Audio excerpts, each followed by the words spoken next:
Bapak kita yang hadir,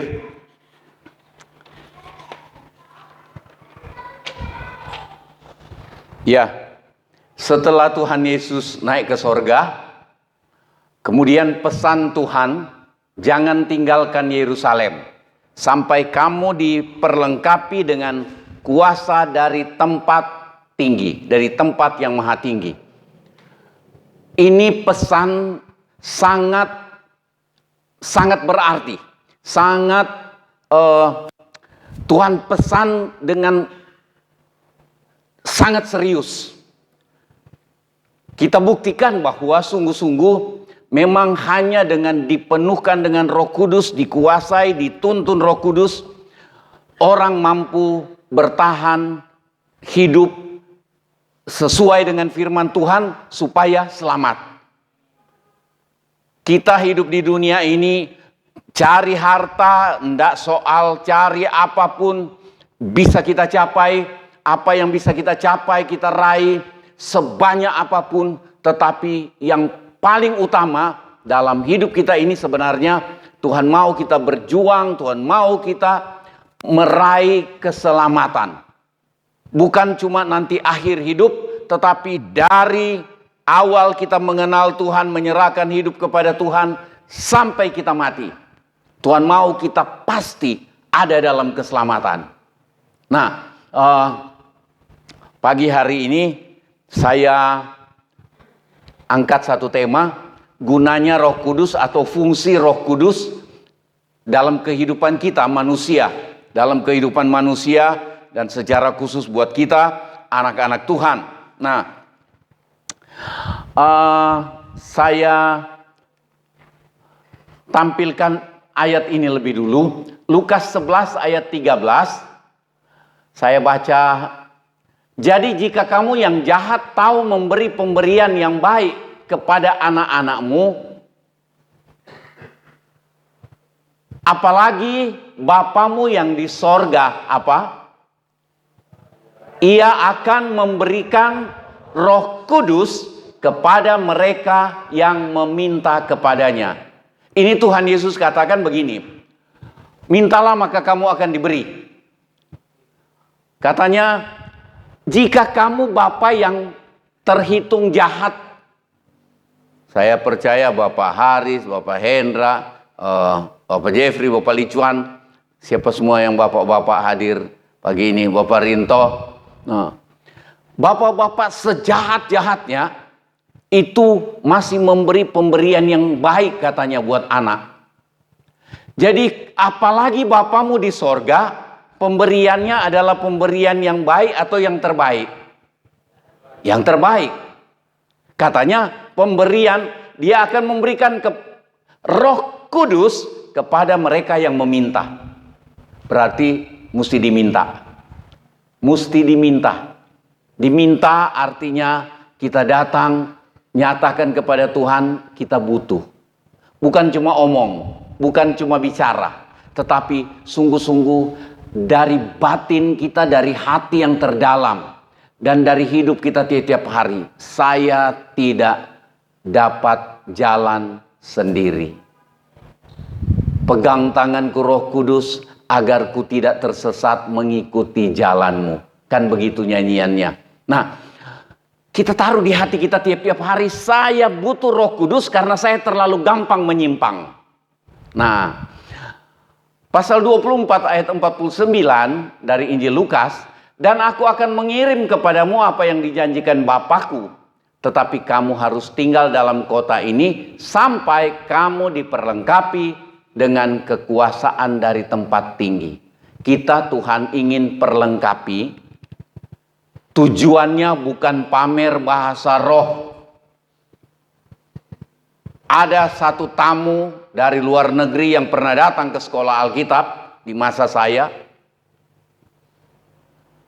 Tahu-tahu dia mulai suruh.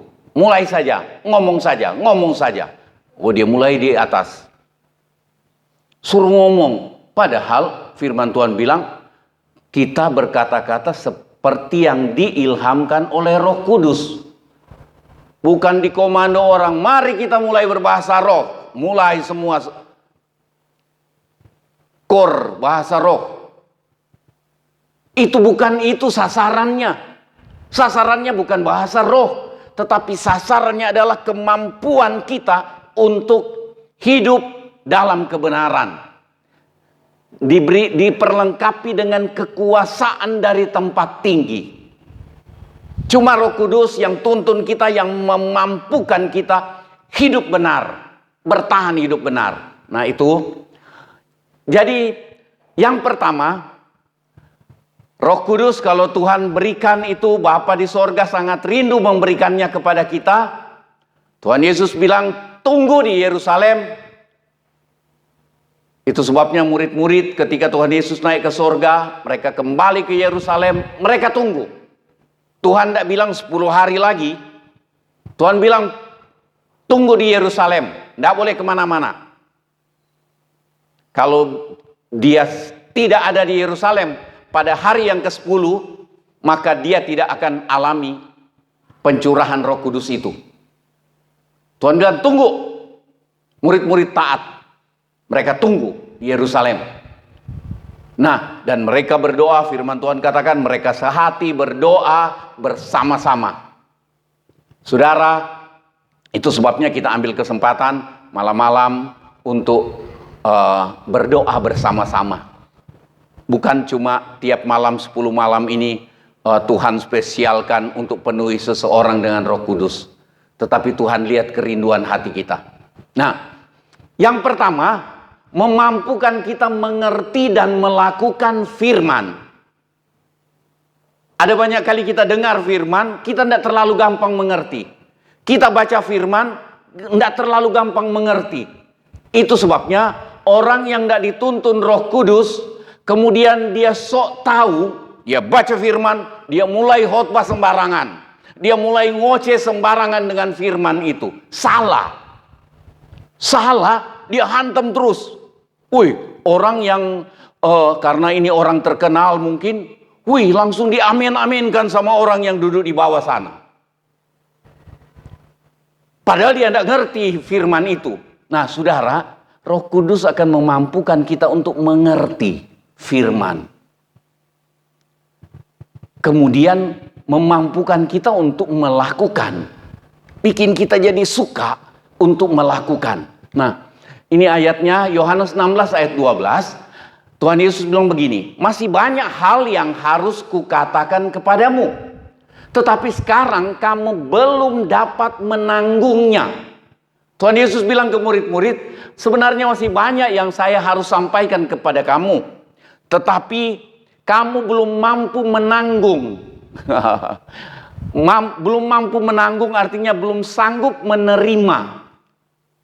Kok begini? Saudara ingat satu waktu Tuhan Yesus bicara begini.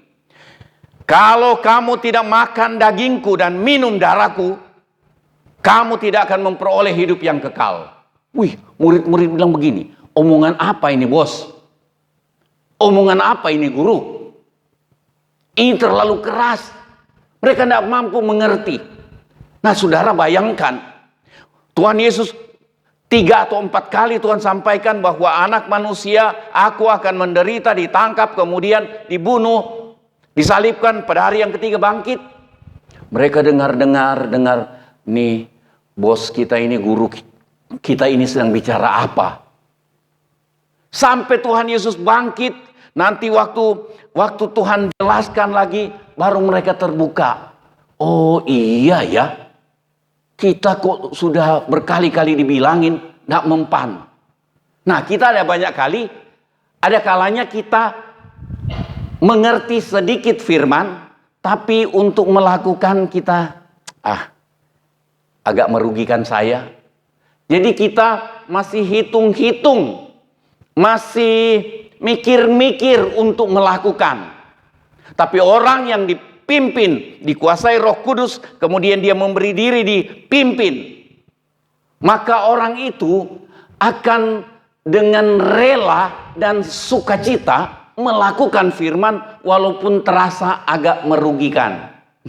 Minggu lalu atau 2 minggu lalu saya pernah sampaikan mengenai ada hal yang kita rasa merugikan tetapi sebenarnya itu jalan untuk menguntungkan kita. Nah, Kamu belum dapat menanggungnya, belum sanggup menerima, belum sanggup mengerti dan melakukan. Pasal 16 ayat 13, kemudian Tuhan Yesus katakan, tetapi, Tuhan bilang, sekarang belum bisa saya bicara. Kamu belum mampu menangkap, mengerti, dan untuk melakukannya. Tetapi, kalau apabila Ia datang, yaitu Roh kebenaran, Ia akan memimpin kamu ke dalam seluruh kebenaran. Memimpin ke dalam seluruh kebenaran artinya kita mengerti dan mampu, mau melakukan. Mau dan mampu melakukan.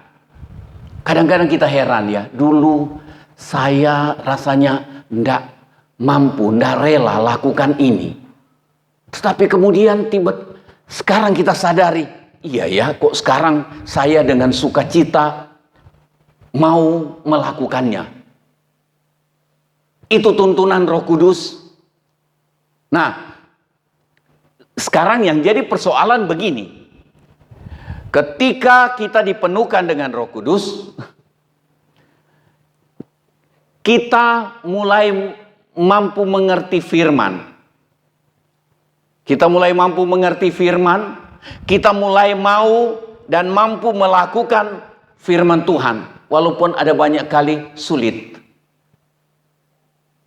Ya, contohnya yang kalau saya contohkan saya aja.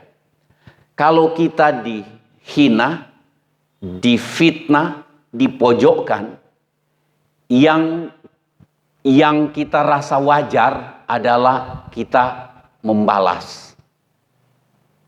Membalas itu wajar, kita balas. Katanya manusiawi itu. Tetapi Tuhan melalui firman Tuhan bilang, jangan membalas. Jangan kamu membalas caci maki dengan caci maki. Kalau kita memang betul kita tidak balas, tapi kita tonjok. Kita tidak usah balas caci maki, balas dengan caci maki. Tidak. Kita bilang, datang ke dia, kamu bilang apa? Tung, saya tidak balas caci makinya, ini. Saudara, ketika seseorang dipenuhkan dengan Roh Kudus, nah, ada satu orang. Dia dipenuhkan dengan Roh Kudus. Dia berubah.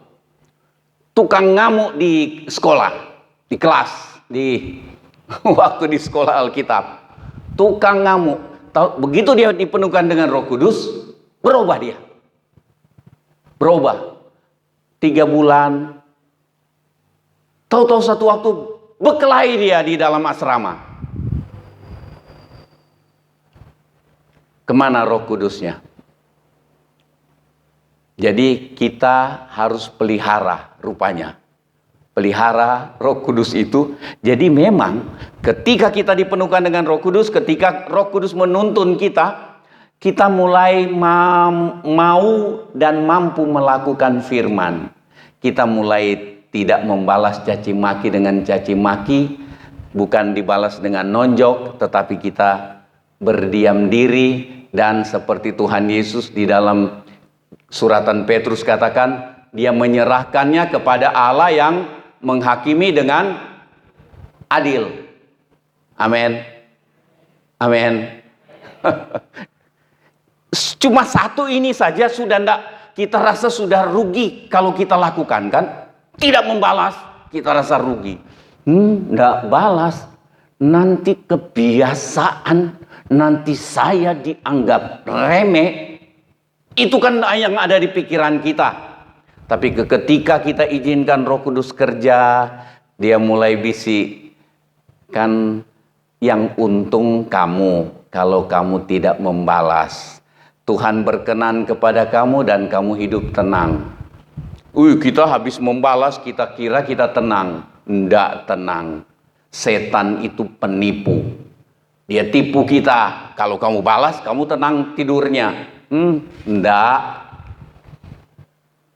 Apalagi kita mulai pikir, waduh, tiba-tiba saya mati, besok pagi tidak bangun lagi. Habis membalas, habis ngata-ngatain, kita balas mengata-ngatain. Besok pagi sudah tidak bangun. Begitu dikuburkan, dia telah pulang ke rumah Bapa di sorga. Kalau malaikat ada dengar, malaikat bilang, siapa yang bilang begitu pendeta? Pendeta, tidak usah bohong. Kamu tidak tahu dia kemana. Itu loh, dia lagi teriak-teriak bersama-sama dengan si orang kaya yang masih kenalannya Lazarus. Ngeri. Saudara, itu sebabnya sungguh-sungguh kita perlu dipenuhkan dengan Roh Kudus. Nah, memampukan kita mengerti dan melakukan firman Tuhan. Yang kedua, memampukan kita bertahan dalam kebenaran supaya selamat. Maksudnya begini, ketika kita dipenuhkan dengan Roh Kudus, kita mulai mampu dan mau melakukan firman. Tetapi ternyata kadang-kadang tahu-tahu kita langgar firman Tuhan lagi. Seperti yang saya bilang teman saya tadi itu. Waktu dia dipenuhkan dengan Roh Kudus, saya bilang, puji Tuhan, nih orang tukang ngamuk, tukang marah orang, tukang ngancam orang, tiba-tiba berubah. Puji Tuhan. 3 bulan lebih kemudian, tahu-tahu berantem lagi dia di asrama, kumat. Ini kenapa? Orang bilang, katanya penuh Roh Kudus. Pasti sudah tidak penuh, tidak dipelihara, tidak dirawat. Nah, dengan kita senantiasa dipenuhkan dengan Roh Kudus, senantiasa mau dipimpin oleh Roh Kudus, maka kita mampu bertahan melakukan firman. Amin. Tuhan mau kita terus-menerus melakukan firman dan makin bertumbuh penyerahan diri kita punya kerelaan melakukan firman. Tadinya masih terpaksa sedikit karena takut masuk neraka. Iya kan? Kita takut langgar firman karena kita takut masuk neraka. Tapi kita akan berubah oleh pimpinan Roh Kudus. Kita berubah melakukan firman karena takut masuk neraka. Kita mulai melangkah lebih jauh lagi. Kita melakukan firman karena kita menghormati Tuhan. Kita melakukan firman karena ku tak dapat balas cintanya Tuhanku. Amin. Jadi melakukan firman sama dengan sama dengan anak-anak. Pertama dia lakukan firman karena dia takut papa mamanya marah. Dia lakukan perintah orang tua, dia tidak mau bohong, dia tidak mau dia mau belajar karena dia rasa diawasi orang tua dan kadang-kadang diancam. Nah, kemudian dari diancam dia mulai berubah dari karena dijanjikan hadiah. Ada hadiah surga. Tadinya dia takut masuk neraka. Kedua, ada janji surga. Dia lakukan firman karena ada surga. Ada janji papa mamanya, hadiah. Kalau belajar dapat nilai bagus. Dulu Agus dia suka, tiap kali anak dapat ulangan 100, dia kasih 100.000. Ada janji, ada hadiah. Lama-lama orang kan dia mulai lakukan hal-hal yang baik di dalam rumah karena dia mengasihi orang tua. Itu yang kita harapkan. Amin. Sama dengan kita. Kita bukan lagi melakukan perintah Tuhan, melakukan firman Tuhan karena kita takut masuk neraka. Bukan lagi melakukan firman karena ada janji masuk surga. Tetapi kita mulai melakukan firman karena Engkau sudah mati buat saya tidak dapat membalas kasih-Mu ya Tuhan. Saya menghormati Engkau yang berfirman.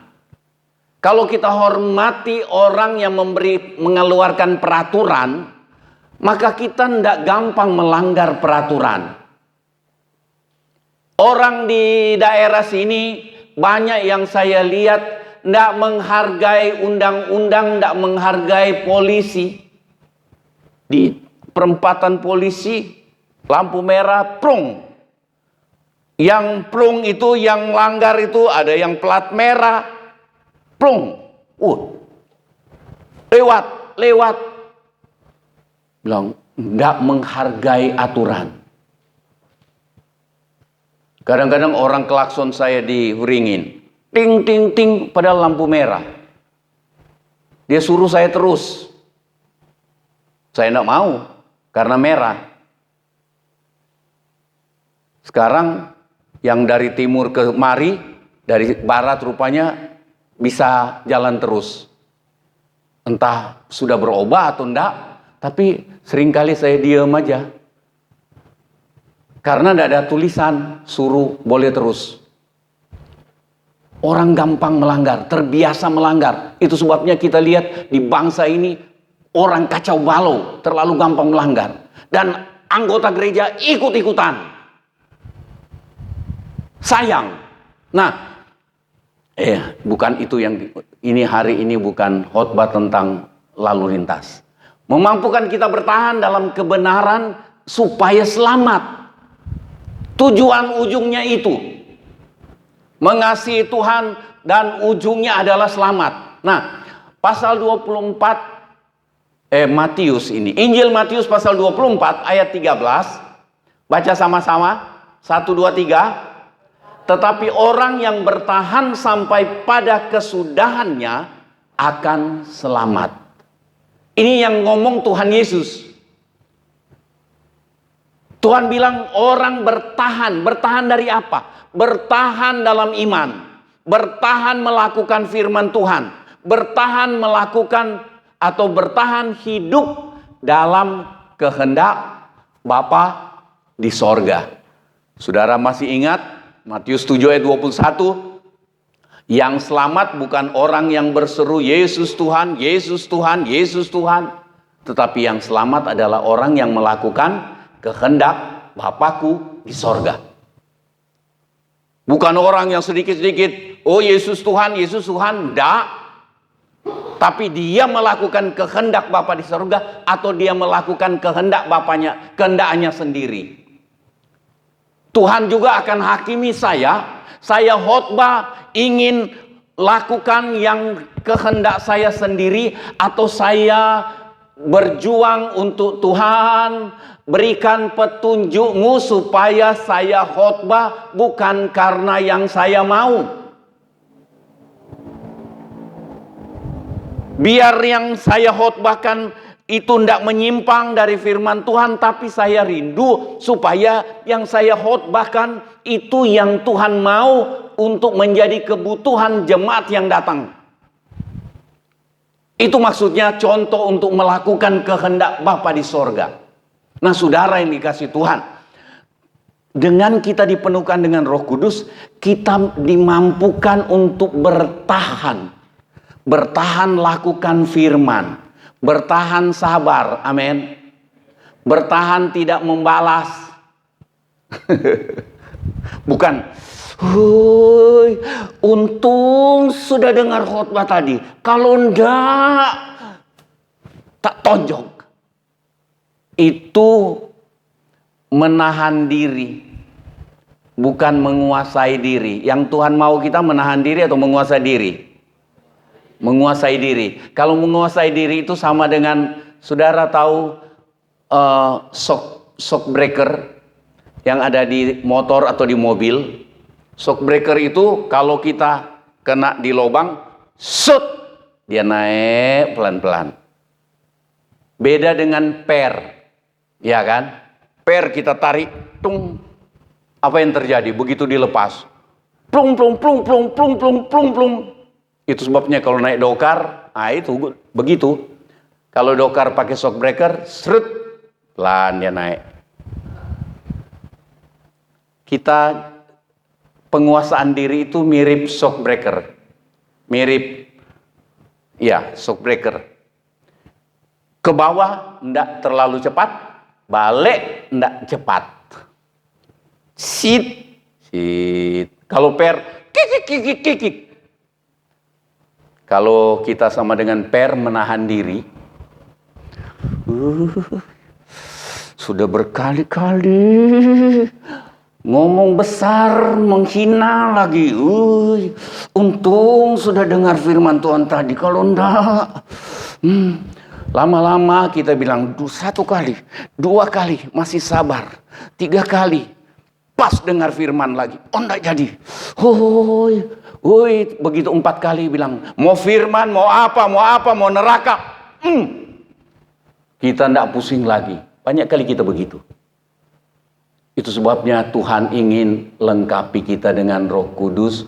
Tujuannya bukan kita tersiksa menahan diri. Sudah mau nonjok tapi saya takut masuk neraka. Membalas ngamuk tapi saya enggak masuk surga. Tuhan mau kita jadi dipenuhkan dengan Roh Kudus, kasih, sukacita, damai sejahtera, kesabaran, buah Roh Kudus. Sabar. Apa boleh buat kalau dia mau begitu? Kadang-kadang saya tidak sabar baca itu komentarnya orang-orang di negara kita ini. Macam-macam, saya tidak sebut di sini. Orang-orang itu, komentarnya banyak bohongnya, banyak nyombongnya.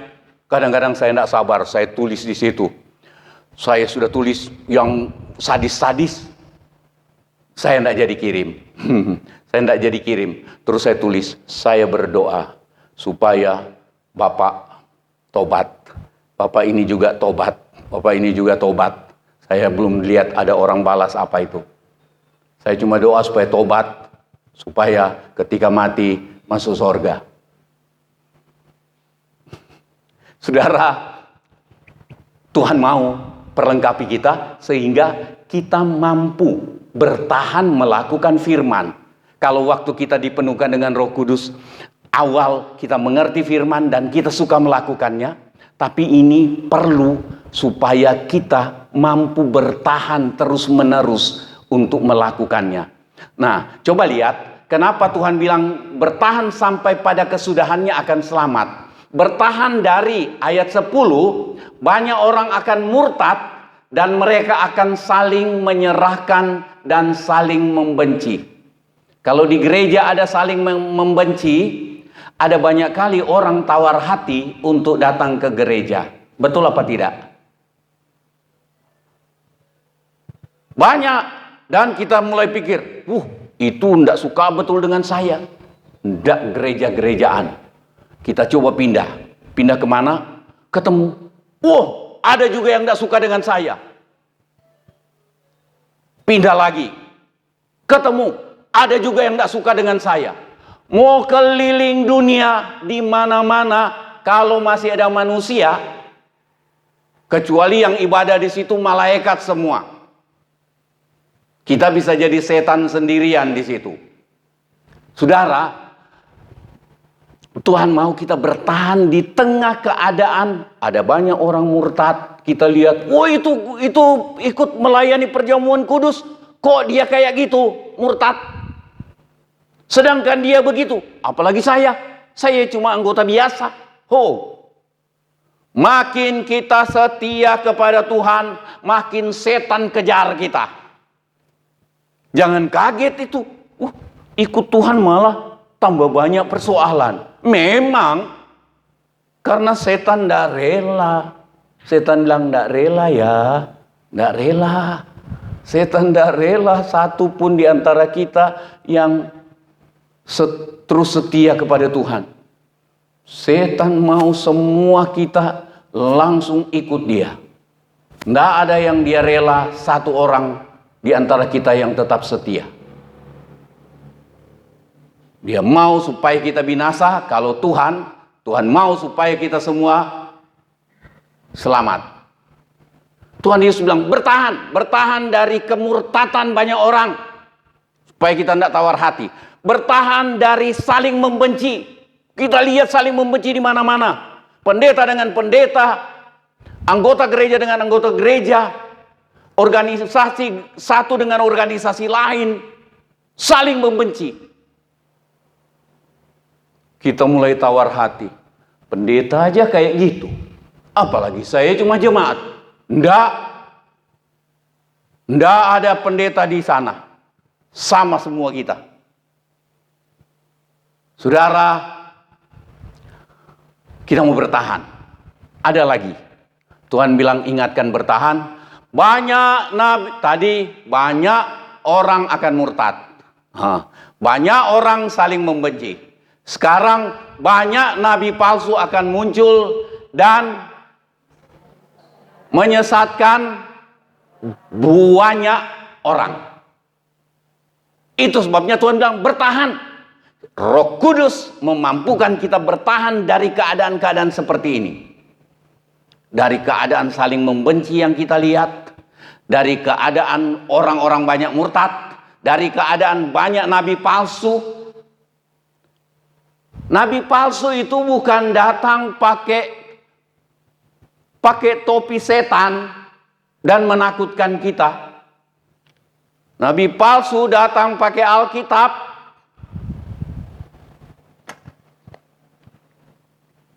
Kepalsuan sedikit-sedikit Tuhan bicara sama saya. Tuhan bilang, "Hai Bapak Aris, engkau berikan cek ke saya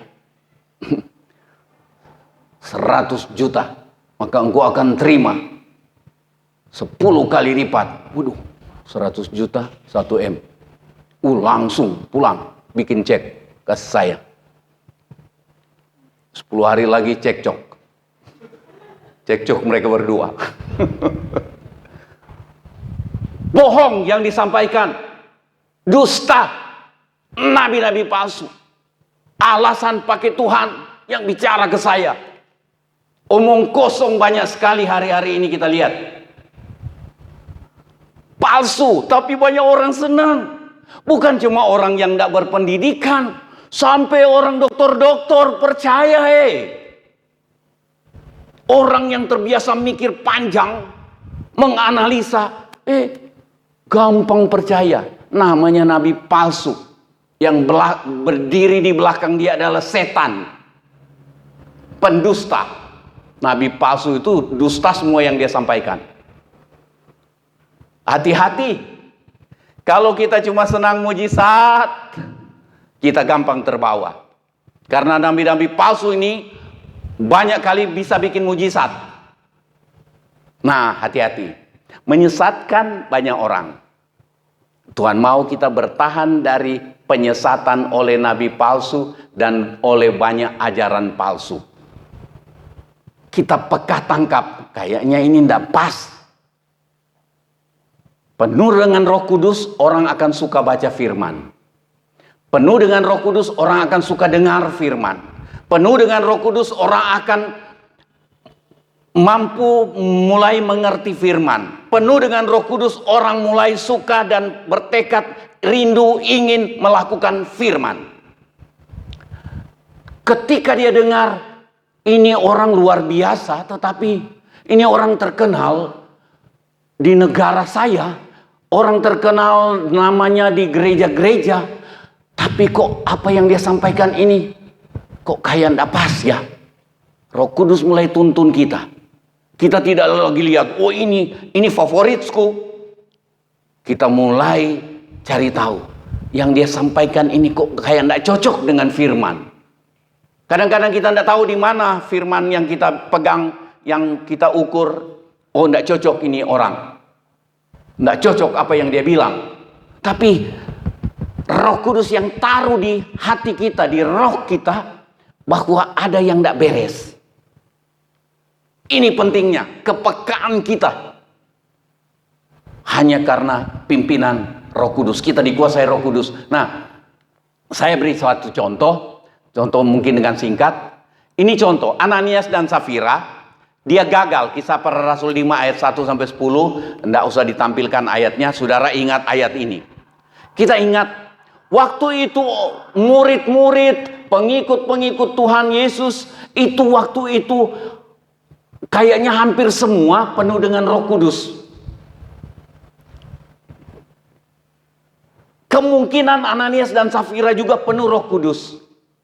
Tetapi tidak mampu mempertahankannya, tidak selalu penuh dengan Roh Kudus.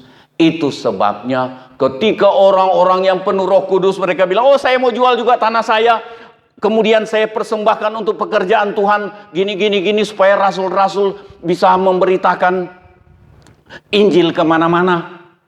Orang beramai-ramai untuk berkorban. Karena itu memang dorongan dari Roh Kudus juga.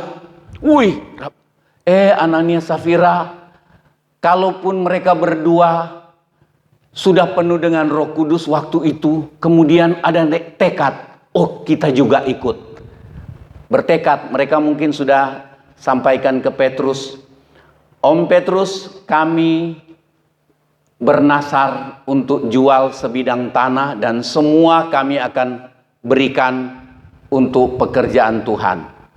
Paling Petrus bilang, ya, lakukanlah. Begitu tanah itu laku. Laku kok lebih mahal dari pasaran. Kalau pasaran di Panarukan ini mungkin tanah 10 kali 10 itu 25 juta. Nah, laku kok 35 juta. Datanglah dia sama Ananias. Ananias lebih dulu datang. Om Petrus, sudah laku tanahnya. 25 juta. Puji Tuhan. Roh Kudus tak beritahu ke Petrus. Tidak beres nih. Petrus bilang, Ananias, kenapa hatimu dikuasai setan? Dikuasai iblis? Kamu berdusta, mendustai Roh Kudus. Langsung mati. Bohong. Dia kurangi, dia sepakat dengan istrinya, kurangi. Tadinya penuh dengan Roh Kudus untuk taat. Karena uang, Roh Kudusnya dibiarkan,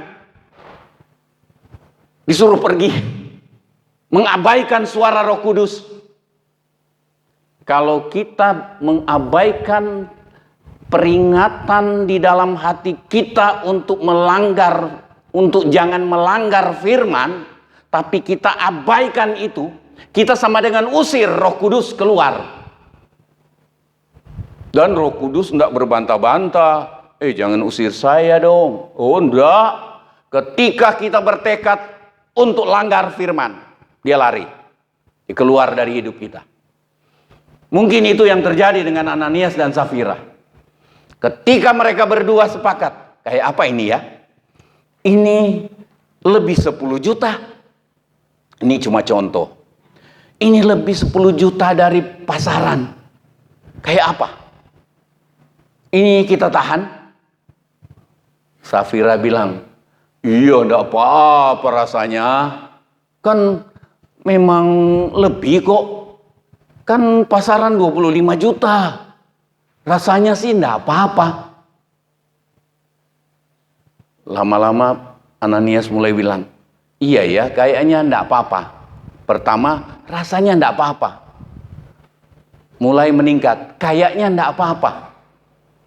Lama-lama mereka berdua sepakat. Iya, enggak apa-apalah. Nah, sudah, tekad, enggak apa-apa. Bikin keputusan yang salah. Langgar, berani langgar. Pergi bohong lagi. Apa ini sudah semua? Oh iya, puji Tuhan. Cepat laku. Safira datang nyusul. Petrus tanya, Bu, apa sudah segini? Oh iya. Dia tidak tahu suaminya sudah mati. Oh iya. Ini karena tadinya penuh Roh Kudus, kemudian tidak dipertahankan, tergoda untuk melanggar firman. dan kita pilih orang memilih untuk melanggar firman, Roh Kudus diabaikan.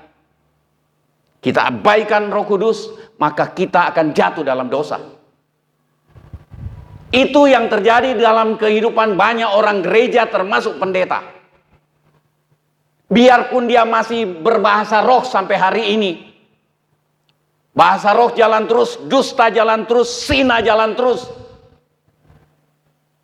Itu kita sudah lihat, itu terbukti di mana-mana. Ini mirip Ananias dan Safira. Mungkin mereka sudah pernah penuh dengan Roh Kudus, tapi tidak bertahan, tidak dipertahankan. Akhirnya gagal. Saya percaya mereka tidak ada di sorga. Kemudian yang kedua Petrus, contoh. Petrus ini lucu lagi. Kan kita tahu Petrus luar biasa. Petrus khotbah waktu hari Pantekosta. Petrus khotbah, berapa ribu jiwa bertobat. Luar biasa, Petrus penuh dengan Roh Kudus. Luar biasa yang terjadi. Satu waktu ketika Paulus sudah bertobat, Paulus ketemu Petrus. Petrus lagi makan. Nih saya taruh Galatia pasal 2 ayat 11. Tetapi waktu Kefas atau Petrus datang ke Antioquia, aku berterang-terang menentangnya sebab ia salah. Petrus yang penuh Roh Kudus bikin salah. Salahnya mana? Ayat 12, karena sebelum beberapa orang dari kalangan Yakobus datang, ia makan sehidangan dengan saudara-saudara yang tidak bersunat. Maksudnya makan makanan yang haram bagi orang Yahudi. Petrus duduk dengan orang-orang yang kayak orang Manado, orang Batak, makan RW, makan babi.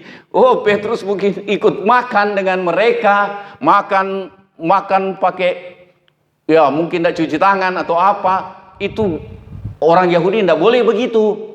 Jadi Petrus ikut makan bersama-sama dengan saudara-saudara yang tidak bersunat. Tetapi setelah mereka datang, setelah orang-orang Kristen yang dari Yahudi itu dari Yerusalem datang, Petrus mengundurkan diri dan menjauhi orang-orang yang makan ini karena takut akan saudara-saudara yang bersunat. Jadi Petrus berbuat kemunafikan. Coba lihat ini ayat 13. Dan orang-orang Yahudi yang lain pun turut berlaku munafik dengan Petrus. Apa Petrus tidak penuh Roh Kudus? Penuh. Tetapi ketika kepepet,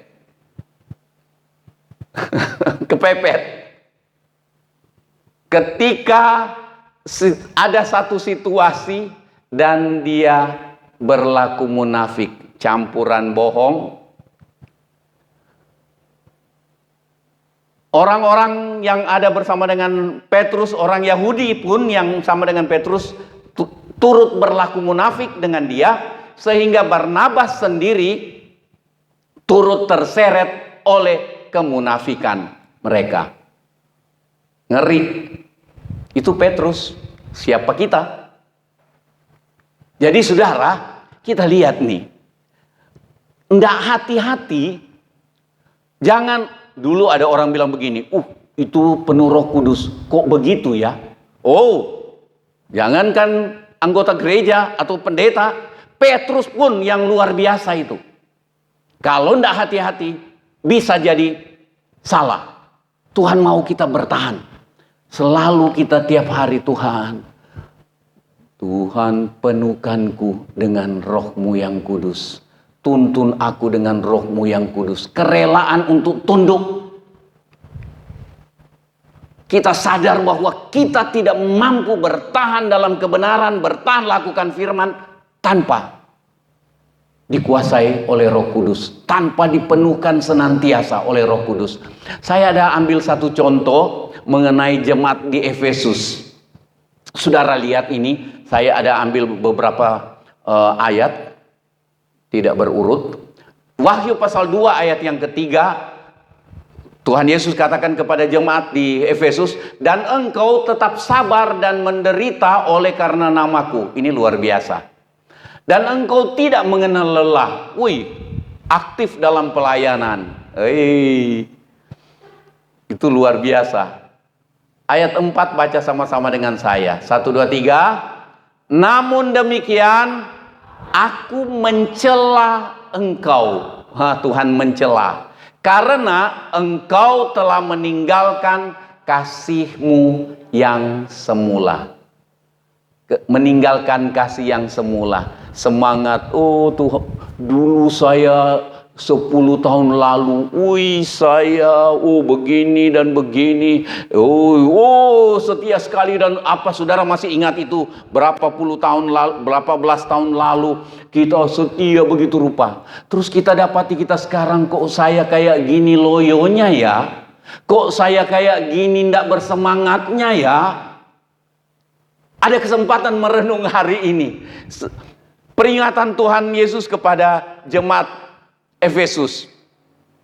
Engkau sabar menderita oleh karena namaku, engkau tidak mengenal lelah, aktif sekali. Namun demikian aku mencela engkau karena engkau telah meninggalkan kasihmu yang semula. Sudah biasa-biasa saja. Aktifnya tetap. Tapi kasih kepada Tuhan sudah biasa-biasa. Coba lihat apa yang Tuhan Yesus lihat, menilai jemaat Efesus yang masih aktif ini.